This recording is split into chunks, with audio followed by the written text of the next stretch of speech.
All right. What's up, everybody? Back at it again with another video.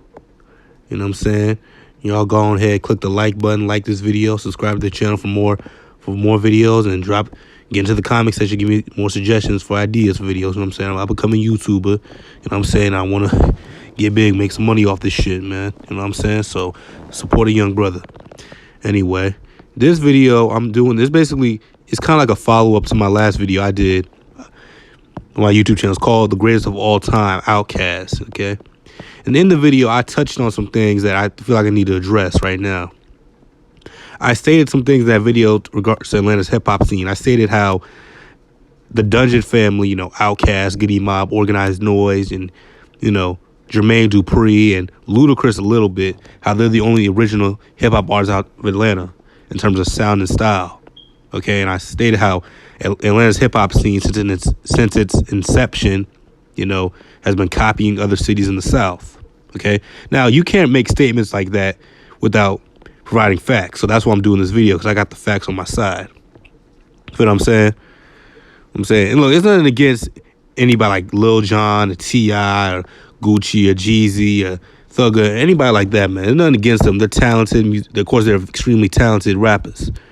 But, Atlanta, they're very, arrogant, talk shit, because, they're on top, man. When you're on top, you talk shit until somebody knocks you down. But, to act like they're so original and everybody copying them, want to bite their style and all that shit, that's just simply not true. Okay? Atlanta's hip-hop scene, Atlanta became the rap capital. Atlanta became the rap capital by biting sounds from other cities in the South. And I'm about to prove it right now. So it says, and look, I know this is Wikipedia, but don't worry. I got other sources. Don't you worry. Okay? Look, man, I ain't got time for this shit, man. I take what I can get. I take what information I can get, regardless of the source. Okay?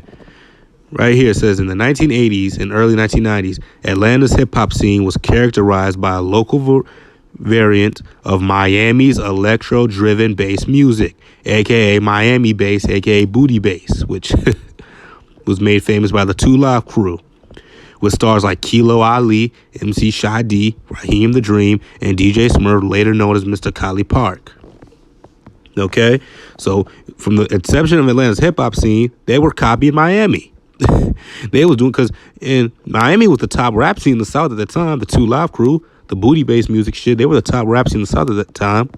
Then, of course, later on the Ghetto Boys in Texas, but, like I said, that's something else. There's another video. Okay? MC Shy-D is credited with bringing authentic Bronx-style hip-hop to Atlanta and Miami. Okay? Such as 1988 Shake It. Okay? And that's the case with New Orleans hip-hop scene as well, Most people know bounce music, it got the bounce music. The Trigger Man beat came from the song Drag Rap by the Showboys, who are a New York rap group.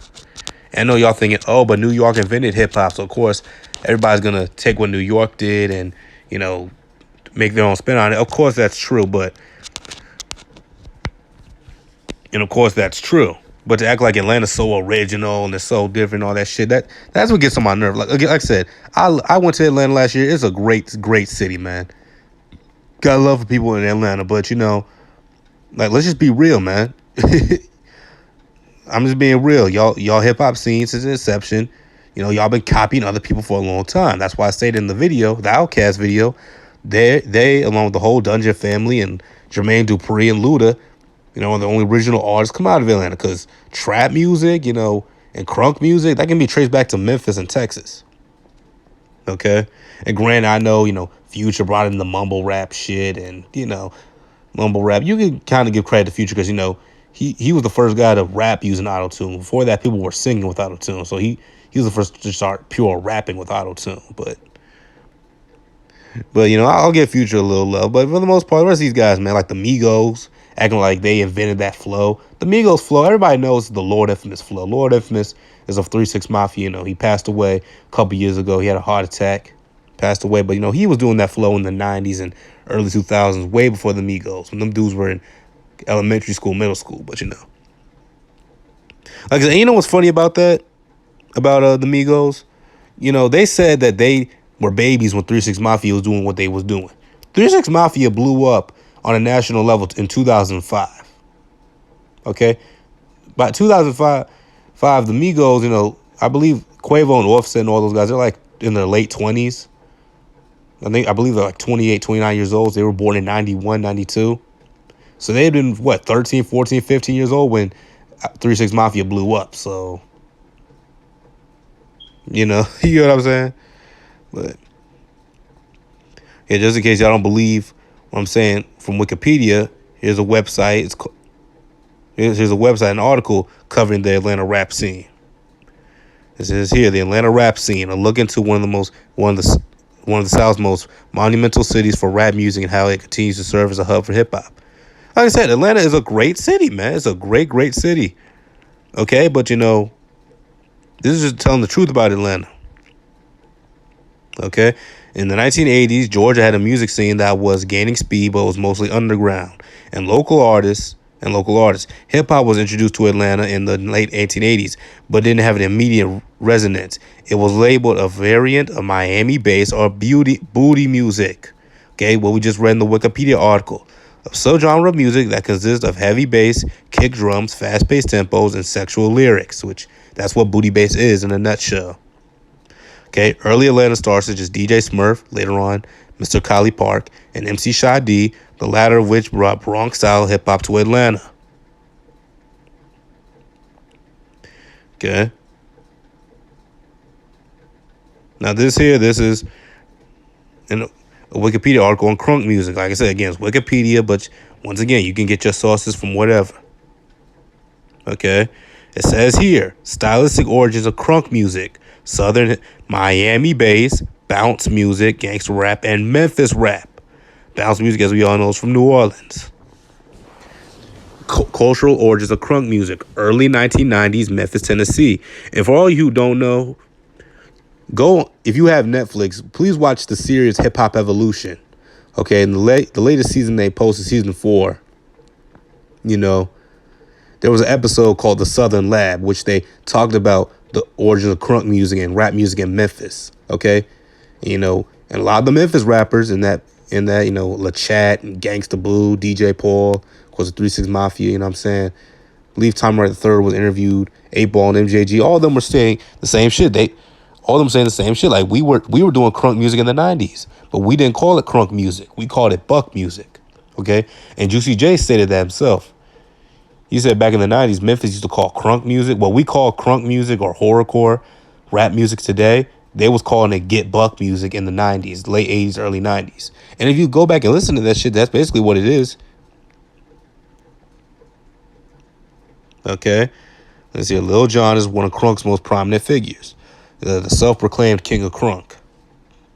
Crunk music arose from Miami-based music before 1996 in the southern United States, particularly in African-American strip clubs of Memphis, Tennessee.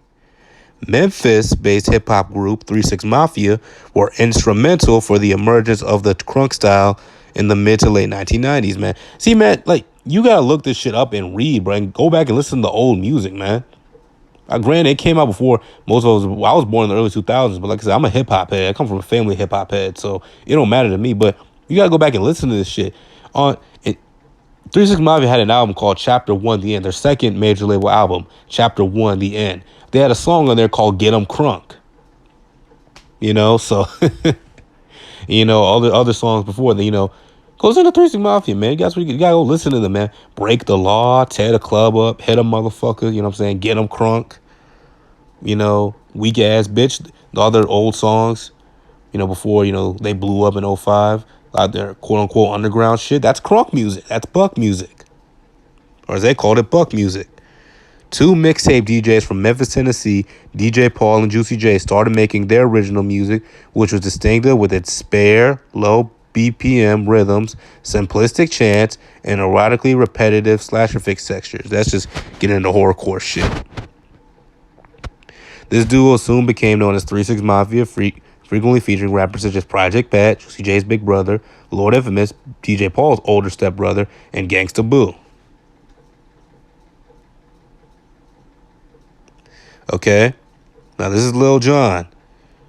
Okay, Lil John influences. Lil John, the king of crunk. Okay, let's look at who his influences are. 8Ball and MJG, Too Short, Outkast, UGK, DJ Magic Mike, The Ghetto Boys, Luke, Master P, Sir Mix-a-Lot, The 2 Live Crew, Dr. Dre, 3 6 Mafia.